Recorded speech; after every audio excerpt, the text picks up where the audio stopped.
मैं मनीष शुक्ला। आज हम लर्निंग थ्योरी में स्किनर की थ्योरी की चर्चा करेंगे कि स्किनर ने जो चूहों पर और कबूतरों पर अपना व्यवहारिक सिद्धांत सीखने का दिया था। प्रिंट कंडीशनिंग अनुबंधन का सिद्धांत जो दिया था, क्रिया प्रसूत्र अनुबंधन का सिद्धांत, वो किस तरीके से रिस्पॉन्ड और स्टिमुलस को स्थापित करता है, कंडीशन करता है, उसी पर हम लोग चर्चा करेंगे आज। सीखने के सिद्धांत, खास करके स्किनर ने जो इस सिद्धांत को दिया, उसमें उद्दीपक और अनुक्रिया के जो साहचर्य होते थे, उसी साहचर्य को हम अनुबंधन का नाम दिए। उन्होंने साहचर्य द्वारा जो उद्दीपन और अनुक्रिया में संबंध स्थापित करना ही अनुबंधन कहा। यानी साहचर्य के द्वारा, यानी साहचर्य यानी अगर हम कहें किसी व्यक्ति को उद्दीपित और उस उद्दीपन के दौरान उसकी अनुक्रिया में होने वाली क्रियाएं अनुबंधन कहलाती। ऑपरेंट कंडीशनिंग यानी क्रिया प्रसूत अनुबंधन, कोई भी ऐसी क्रिया जो किसी भी प्राणी द्वारा सक्रिय रहकर की जाती है, और सक्रिय वह कब होता है, जब किसी भी प्रकार की उसमें उत्तेजना होती है। यानी हम कोई अनुक्रिया तब करते हैं जब हम अपने आप में एक उत्तेजित क्रियाओं में सम्मिलित हों। अगर हम सक्रिय नहीं रहेंगे तो हमारे पास उद्दीपन और अनुक्रिया में कोई संबंध स्थापित नहीं होगा। स्किनर ने जो चूहे पर अपना प्रयोग किया वो 1938 में किया। दूसरा प्रयोग उन्होंने 1943 में कबूतरों पर किया था। आइए हम देखते हैं। ये खास करके जो स्किनर थे, उन्होंने एक पॉजिटिव और नेगेटिव इन्फॉर्मेशन पुनर्बलन की बात करी, जिसमें चित्र आपको दिख रहा होगा। इसमें स्क्रीन, लाइट, लीबर, वाटर, फूड ट्राई, इस तरीके से। और ये इलेक्ट्रिक वेव था, साउंड उसमें कलेक्ट होती थी और उसके दौरान वो ओपन होता था। इस बॉक्स को उन्होंने, जो स्किनर के शिष्य थे, उन्होंने इसको स्किनर बॉक्स के नाम से एक ख्याति प्रदान करी। और आपसे क्वेश्चन भी पूछा जा सकता है कि जो स्किनर ने चूहे पर जो अपना सिद्धांत ज्ञापित किया, उस बॉक्स का क्या नाम है, इस तरीके से पूछा जा सकता है। तो आपको ये मालूम होना चाहिए कि वह बॉक्स स्किनर बॉक्स के नाम से जाना जाता है। अगर हम कहें कि जो उन्होंने चूहे पर अपना एक प्रयोग किया, उसमें किस तरीके का क्या था, तो स्किनर ने एक भूखे सफेद चूहे को बॉक्स में रखा, जो कि स्किनर बॉक्स था। जो बॉक्स था वो ध्वनि रोधी था। बॉक्स की दीवार पर एक लीवर लगा हुआ था, यानी बॉक्स में जो फ्रंट लाइन थी उस पर एक वॉल पे एक लीवर था, जिसका संबंध स्वचालित मशीन से था। यानी वो अपने आप से कंट्रोल होती थी, वो अपने आप से ही चलती थी, अपने आप से ही, यानी ऑटोमेटिक कह सकते हैं, ऑटोमेटिक मशीन। लीवर के लीवर दबने का रिकॉर्ड अपने आप हो जाता था, यानी जैसे लीवर दबता था वो अपने आप से रिकॉर्ड की तरीके से उसमें से भोजन की जो गोली होती थी वो चूहे के सामने आ जाती थी। ऐसा कई बार देखा गया कि जो प्रयोग में, प्रथम प्रयोग में देखा गया कि जो चूहा था वो काफी समय इधर उधर घूमता, दीवार फर्श को सूंघता, दीवार को दांत से काटने की कोशिश करता। ये ये प्रक्रिया कई बार हुई, लेकिन एक बार अचानक सा लीवर से दब जाने पर गोली, यानी जो खाने की गोलियां थी, वो उसे कुछ मिल गई। यानी फिर लीवर के पास आया, अचानक उससे लीवर दब गया और खाने की कुछ गोलियां उसे मिल गई, तथा कुछ प्रयासों के बाद उसे व्यतीत होने के बाद उसे उसमें कुछ परिवर्तन आए, यानी व्यवहारिक परिवर्तन। कुछ प्रयासों के बाद वो इधर उधर घूमने में व्यतीत जो समय था वो नहीं करता। वो अंत में कुछ ऐसे प्रयासों के बाद देखा गया कि जो चूहा था वो अपने आप को बिना किसी समय व्यतीत किए हुए वह लीवर को दबाता था, भोजन की गोली उसे प्राप्त होती थी, और वह ये प्रक्रिया थी, लीवर दबाने की जो प्रक्रिया थी, वो उसे ही अनुक्रिया सिद्धांत कहा गया है, उसी को ही। और यह इस सिद्धांत पर इस तरह जो वो क्रिया कर रहा था अपने बॉक्स के साथ लीवर को दबाने की, वह ही अनुक्रिया, उसी से वो अनुक्रिया सीख लिया। स्किनर ने इन सीखने का सिद्धांत के व्यवहारों के आधार पर दो तरीके से बताए: प्रतिवादी व्यवहार, क्रिया प्रसूत व्यवहार। प्रतिवादी व्यवहार जो अनुक्रिया किसी उद्दीपक के माध्यम से होता है, यानी प्रतिवादी एक व्यवहारिक क्रिया होती है। प्रतिवादी यानी वह क्रिया जब किसी अनुक्रिया किसी उद्दीपक के माध्यम से होती है, उसे हम कहते हैं प्रतिवादी व्यवहार, यानी जो डिपेंडेंट हो, कह सकते हैं ऐसा व्यवहार जो किसी पर आश्रित हो, जैसे भोजन के आने पर लहर का आना। ऑपरेंट बिहेवियर, संचालक व्यवहार, जो अनुक्रिया बिना किसी उद्दीपक के कारण से होती है, वह कहलाता है ऑपरेंट बिहेवियर, यानी अपने आप से हो जा रही है। जैसे भूख लगने पर हाथ पैर हिलाना, भोजन सामने ना हो भी तब भी। स्किनर ने इसी ऑपरेंट बिहेवियर को ही सीखने के आधार बनाया और इसे ही ऑपरेंट थ्योरी के नाम से व्याख्यायित किया। इसी को हम अनुबंधन का सिद्धांत के नाम से जानते हैं। ऑपरेंट बिहेवियर, रिइंफोर्समेंट यानी पुनर्बलन जिसे हम कहते हैं, दो प्रकार का होता है। एक पॉजिटिव पुनर्बलन, निगेटिव पुनर्बलन। धनात्मक पुनर्बलन वो होता है जो पुनर्बलन की प्रक्रिया अनुक्रिया की संभावना को बढ़ा देता है, यानी पॉजिटिव इन्फोर्समेंट ये होता है जब ऐसा पुनर्बलन जो अनुक्रिया की संभावना को बढ़ाता है, जैसे लीवर दबने से भोजन का मिल जाना, सही अनुक्रिया हुई, मेहनत सही तरीके की लगी और उसे एक रिफ्रेशमेंट मिल गया, यानी उसे सम्मान या पुरस्कार मिल गया।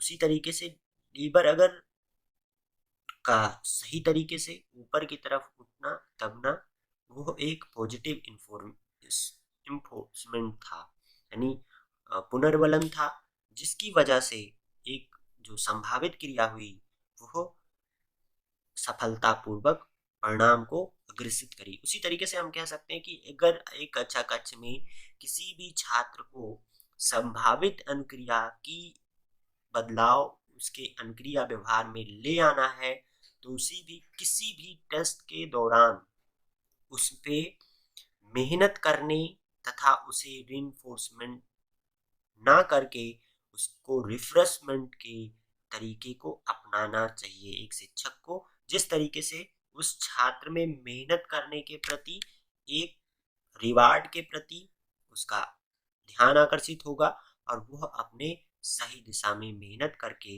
वह अपने ज्ञान को अर्जित कर सकता है।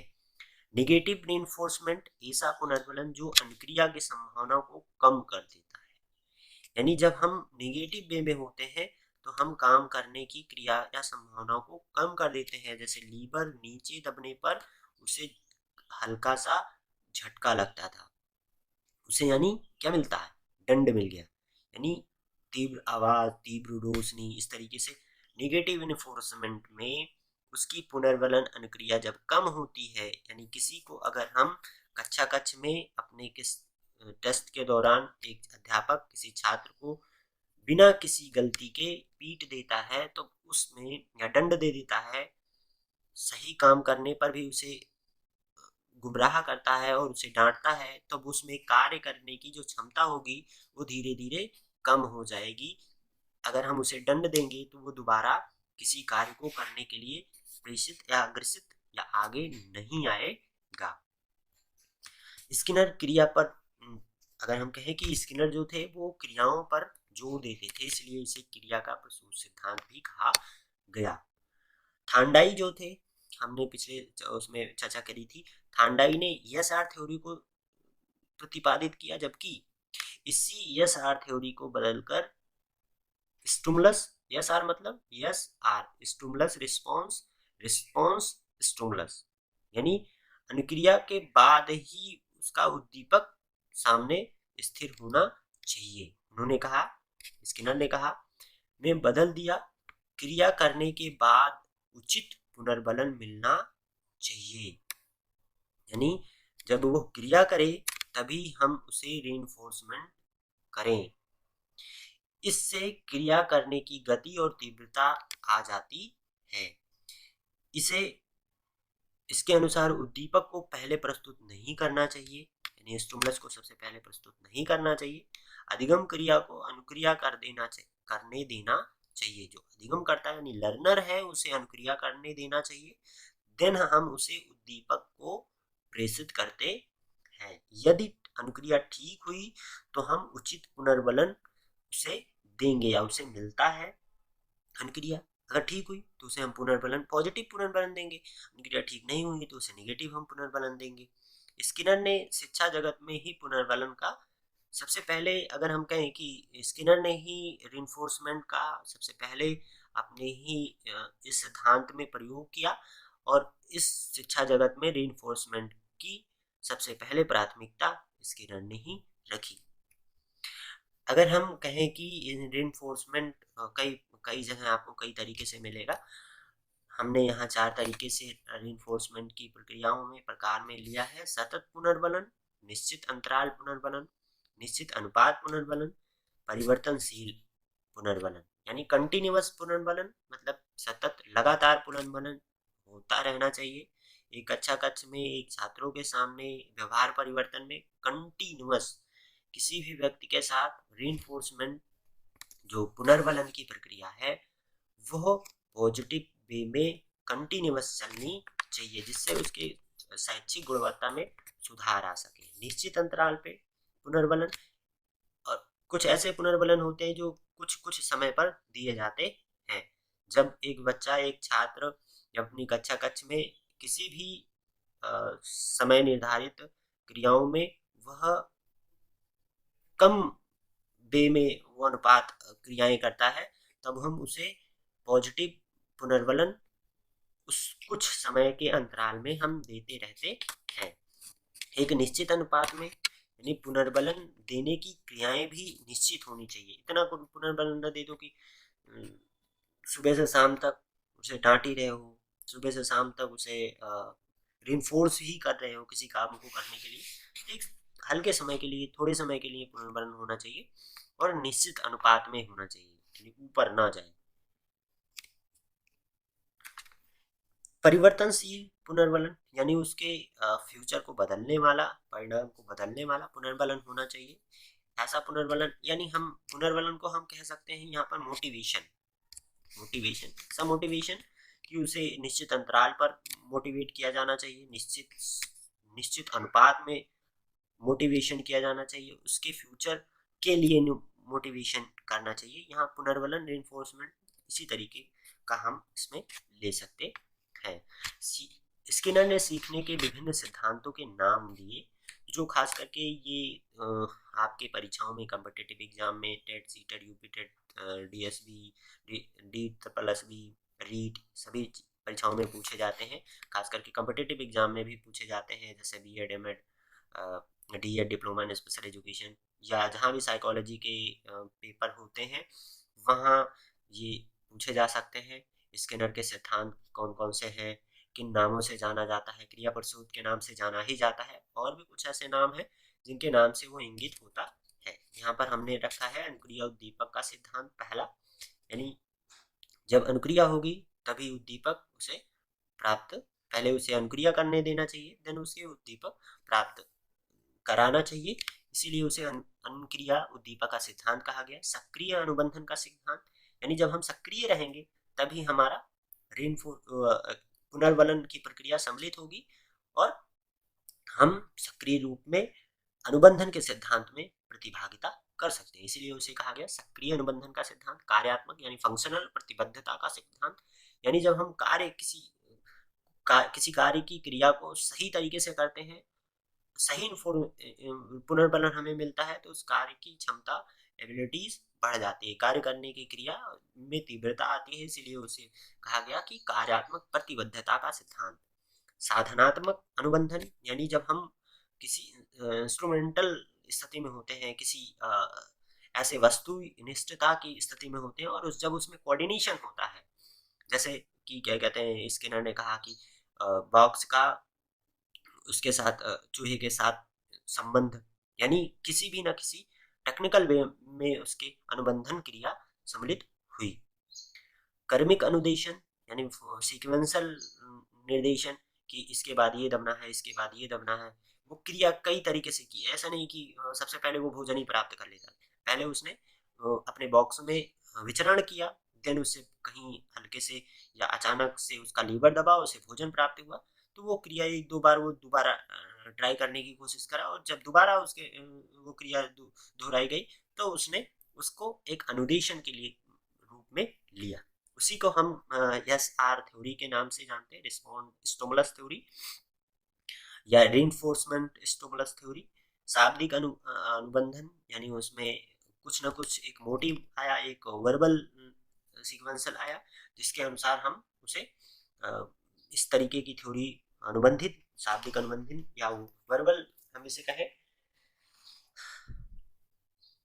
अगर हम कहें कि स्किनर ने जो सीखने का सिद्धांत दिया उसको लेकर शैक्षिक अनुक्रियाओं में हम क्या कह सकते हैं, ये सिद्धांत अगर हम रखें तो हम सबसे पहले कह सकते हैं कि किसी भी जो इफेक्ट होना चाहिए, प्रभाविता होनी चाहिए कक्षा कक्ष में अध्यापन के दौरान, एजुकेशनल ऑब्जेक्टिव क्लियर होना चाहिए, और वो एजुकेशनल ऑब्जेक्टिव उसके इफेक्ट्स को प्रभावित करने वाला होना चाहिए, यानी गोल अचीव करने वाला होना चाहिए।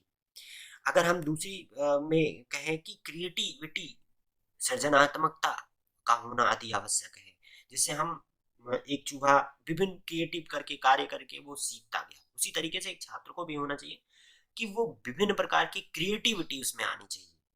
दूसरा, उसमें पॉजिटिव रिइंफोर्समेंट होना चाहिए, और उसकी प्रशंसनीयता होनी चाहिए, उसे रिवार्ड देना चाहिए कक्षा कक्ष में।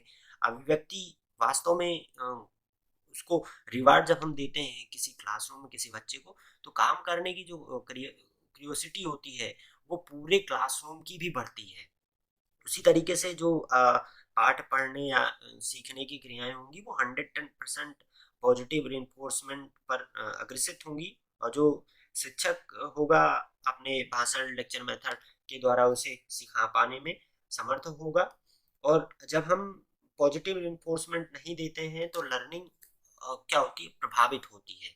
और हम पॉजिटिव रिइंफोर्समेंट देंगे तो जाहिर सी बात है कक्षा कक्ष के सभी बच्चों की जो शैक्षिक प्रतिक्रियाएं होंगी, शैक्षिक क्रिएटिविटी होगी, शैक्षिक गतिविधियां होंगी, या इवेल्युएशन में मूल्यांकन की क्रिया होगी, यह हम कह सकते हैं उसके रिजल्ट या परिणाम की क्रिया होगी, वो पॉजिटिव रिइंफोर्समेंट में उसमें रिवार्ड देने की बात करी जाए। Thank you.